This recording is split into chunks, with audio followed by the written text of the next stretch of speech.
Muy buenas tardes, ¿cómo les va? Empezamos una nueva emisión de Los Siete Locos. Bueno, tengo acá algunos libros como El Silenciero, Sombras nada más, Sama, y usted se imaginará que estoy hablando de Antonio Di Benedetto, el escritor mendocino que murió en 1986 y dejó libros fundamentales para la literatura argentina. Esta semana se estrenó Sama, la película de Lucrecia Martel basada en el libro de Di Benedetto, un libro que escribió en el año 1956 cuando tenía 33 años. Nosotros vamos a aprovechar hoy para recordar a este autor fundamental, que tuvo sí un gran prestigio en vida, pero nunca llegó a tener una gran popularidad. Tal vez porque nació en Mendoza, no sé, por muchos motivos, pero la cuestión es que no se difundió tanto a Di Benedetto como tal vez lo merecería.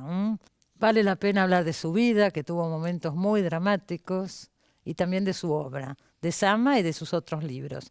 Tenemos una mesa de escritores y con ellos vamos a hablar después de presentarlo.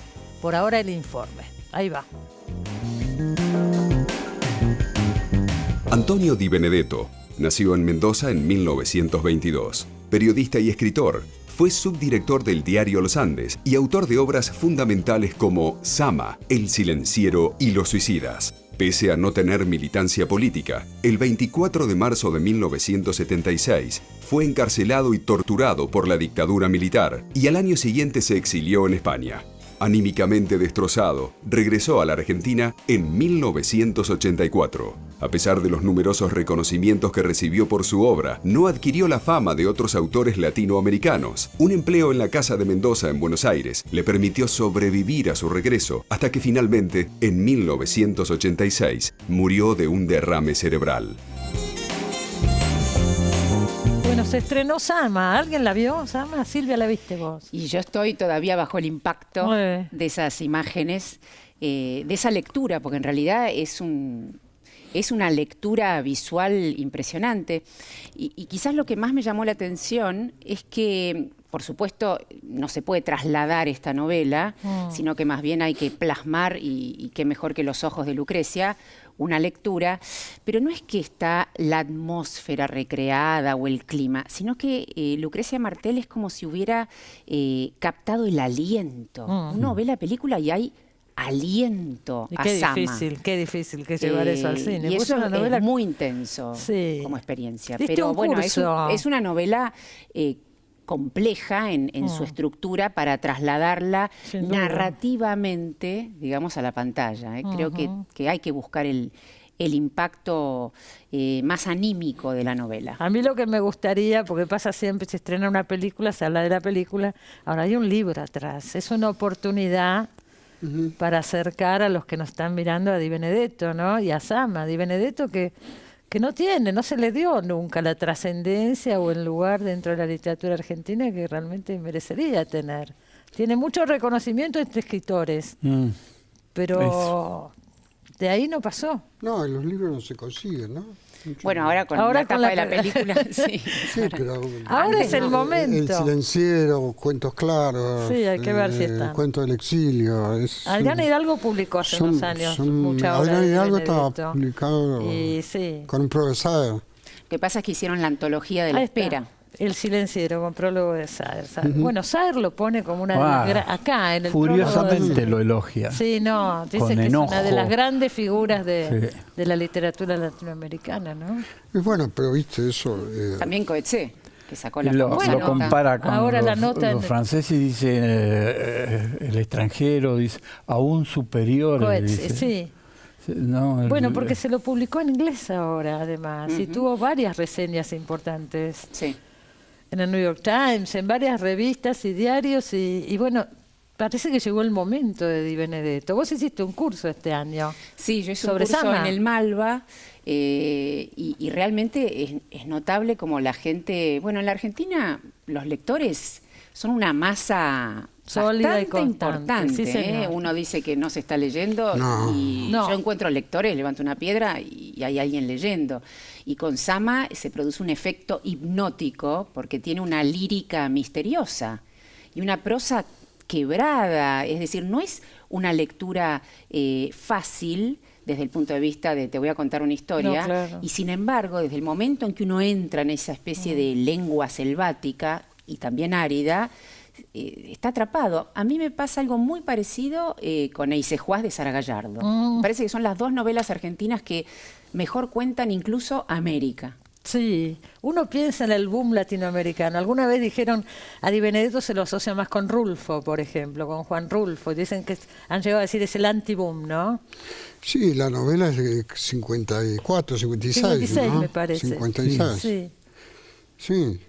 Yo para la generación que yo represento, digamos que era literal, Di Benedetto no era un autor, digamos, que nosotros, digamos, frecuentáramos, por esos malentendidos que tiene la historia de la literatura.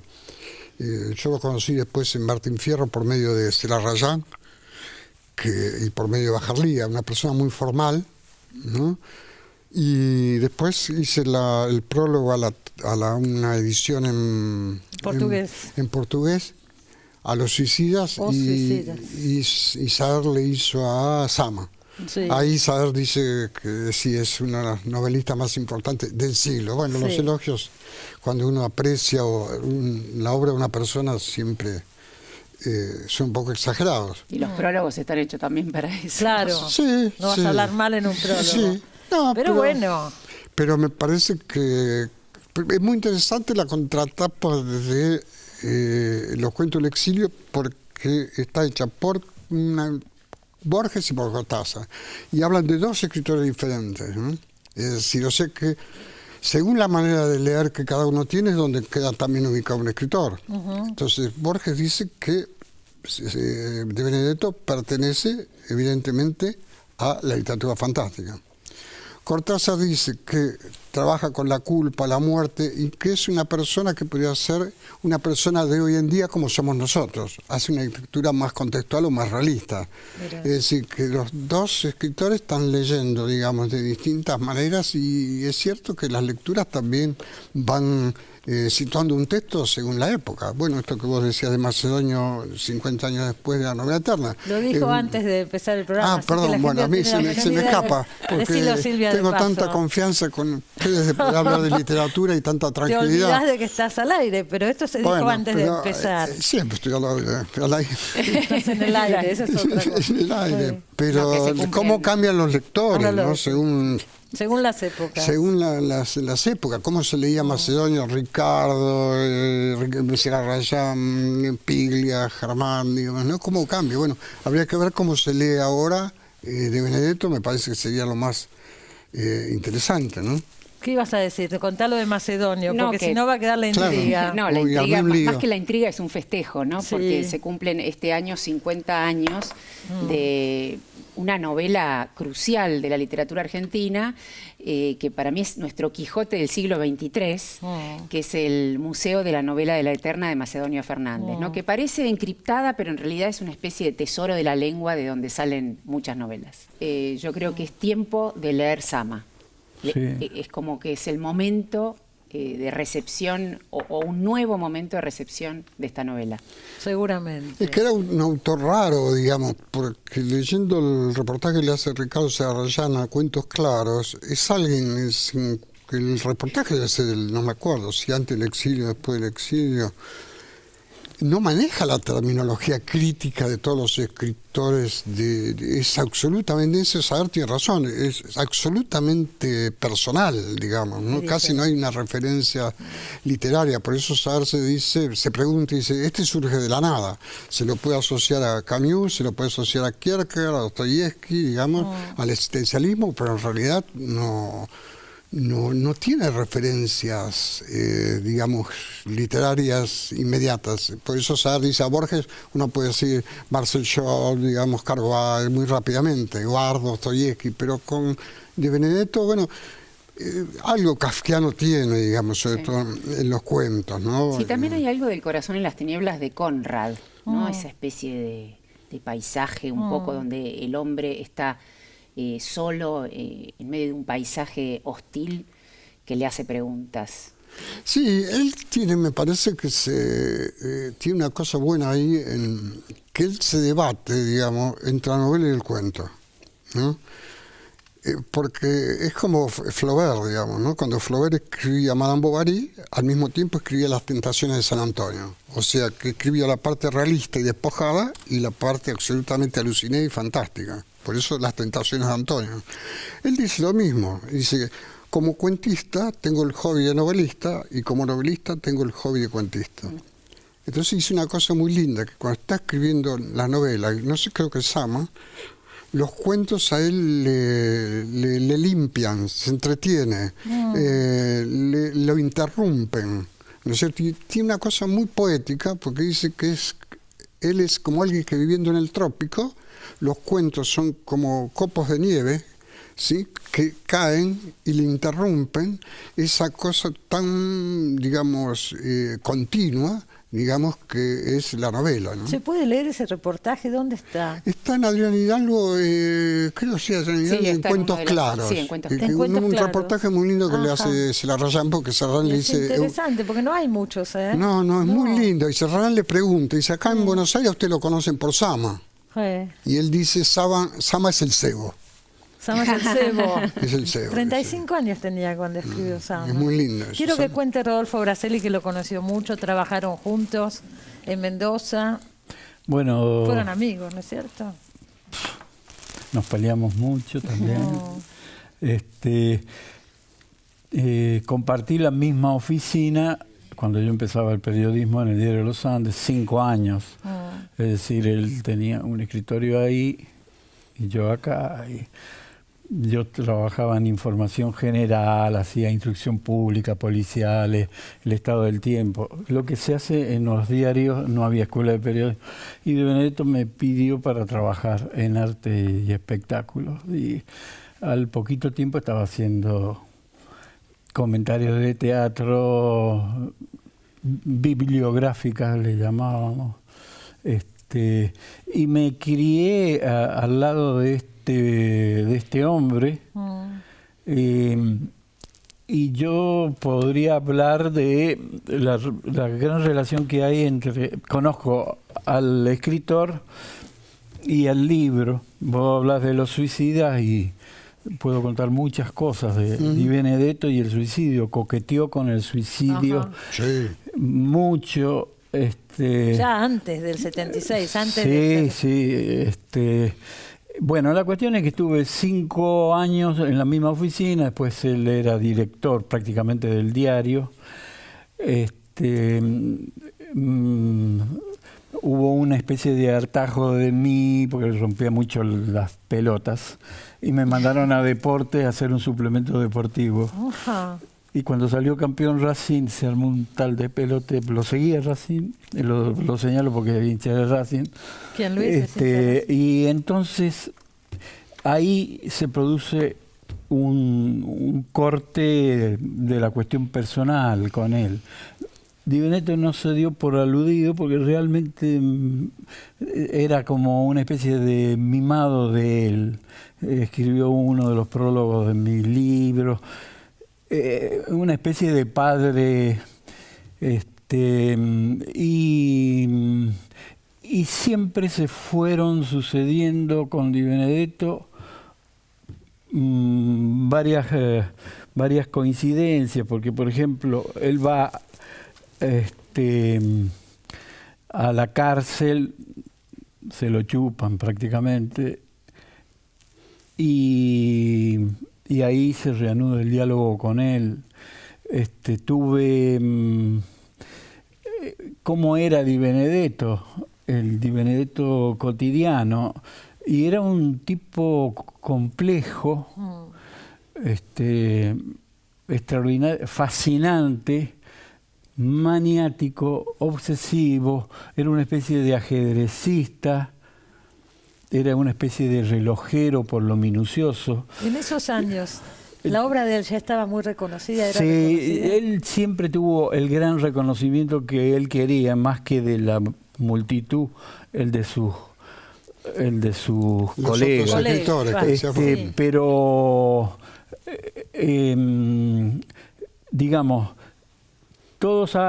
hay muchos que hablan de Di Benedetto como periodista, y yo lo digo francamente, Di Benedetto como periodista no fue un gran periodista. Por empezar, porque era muy temeroso, pero sí fue lo que estamos hablando, un escritor. Claro. Escritor ya sin adjetivo, no argentino, no, es un escritor de cuajo. Ahora, ¿vos por qué pensás, Rodolfo, que se lo llevaron a Di Benedetto? ¿No era por sus notas entonces? Él tuvo un episodio con un compañero de la misma oficina, Jorge Bonardel, que se lo llevó la AAA. La AAA, digamos, en diciembre del 75. Y Di Benedetto publicó en un brutal, él era el director del diario, en un brutal procedimiento fue detenido un periodista de este diario. En aquel momento se creía que que la gente de los Andes era como un Vaticano, intocable. Di Benedetto era corresponsal del diario La Prensa, es decir, era insospechable por todos lados, la prensa, más los Andes, y sin embargo se lo llevaron el mismo día.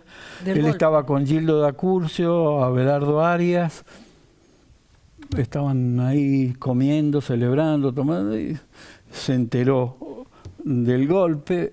Él no lo miró con mucha antipatía el golpe porque políticamente era antiperonista explícito. Un socialista, digamos, para mi gusto más bien romántico, descafeinado. Ese era uno de los temas que siempre discutíamos. Y él dice, bueno, ya está, vino el golpe, adiós con Isabel, y se fue al diario Los Andes. Y en una mesa un poco más larga que esta, ahí lo estaban esperando. Gente del mismo diario, algunos periodistas resulta que ya estaban, y se lo llevaron ahí, y él pensó que realmente fue por algunas horas, y fue... Lo torturaron, sí, y él, Jorge Bonardel, lo contaba, cuando salió el otro compañero, todo el tiempo preguntaba, pero ¿por qué? No entiendo por qué. Claro. Es decir, yo asocio, hay 2 o 3 cuentos de Di Benedetto sobre, por ejemplo, El juicio de Dios, que es el anticipo de lo que Di Benedetto iba a padecer. Es el absurdo, la absurdidad, como queramos llamarle. El cuento era Quiroga, el que manejaba un grupo ferroviario en una zorrita, paran en el medio del desierto, Quiroga ve una casa allá a lo lejos, unos paisanos laburando ahí, y va a pedir agua. Y el otro grupo se queda ahí esperando, y va a pedir agua y... llega, le van a dar agua, y una nena chiquitita lo mira a Quiroga y le dice, papá, papá. Y los que están alrededor lo agarran, lo meten en un galpón, le ponen una escopeta, porque supone que es el padre de la nena, sí, que se robó a la hermana de ellos. Es decir, es una situación totalmente absurda. Y es como premonitoria de lo que después sí, pasa. El absurdo. Y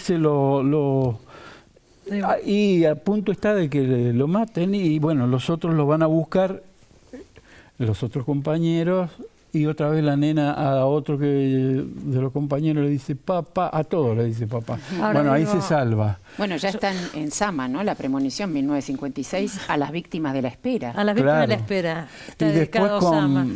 te redondeo Sí. el ciclo de Di Benedetto. Después, cuando él muere el 10 de octubre del 86, yo lo recuerdo, por eso mi papá murió el 17 de octubre del 86, estaba todo muy... me ofrecieron, yo nunca tuve un cargo público, y me ofrecieron el mismo cargo que tenía Di Benedetto en la Casa de Mendoza, que era asesor del gobierno de Felipe Llaver, del gobernador. Era asesor, pero desde acá, desde Buenos Aires. Sí. Sí, vivía acá, yo recuerdo. Y bueno, y ocupé el mismo sitio. Ahora él salió, estuvo 1 año y medio más o menos. Y un año, salió, ¿no? Un año y pico. Se le agradece mucho ahí a Sábato a Borges, y a Erich Boll, al premio Nobel. Bueno, porque Boll habló con Videla. Sí. Bueno, ahí está Adelma Petroni, que escribía 10 o 15, no sé cuántas cartas por día, que fue la única persona que lo iba a ver a La Plata. Y con Adelma se reanudó nuestra conversación, digamos, y se reanudó con una entrevista que le hice en una revista que... pero es lo que decíamos, hay pocas entrevistas. Sí. Es un personaje es muy buena eso. El progresador también es muy bueno, porque a mí me parece que marca dos cosas ahí, que entre Sama y los cuentos, ¿no? La tensión que él tiene entre los dos géneros. Es mucho más lírico en Sama o en El Silenciero. Digamos, donde vos encontrás una escritura. En los cuentos son de un despojamiento y de una sencillez, una simpleza, y con una cuestión en el detalle, como vos decías, esta nena que dice papá, ¿no? Él tiene un cuento que se llama, a mí me parece, que tiene una cosa con los encuentros y los desencuentros, Enroscado, que realmente el roscado es extraordinario. Es él.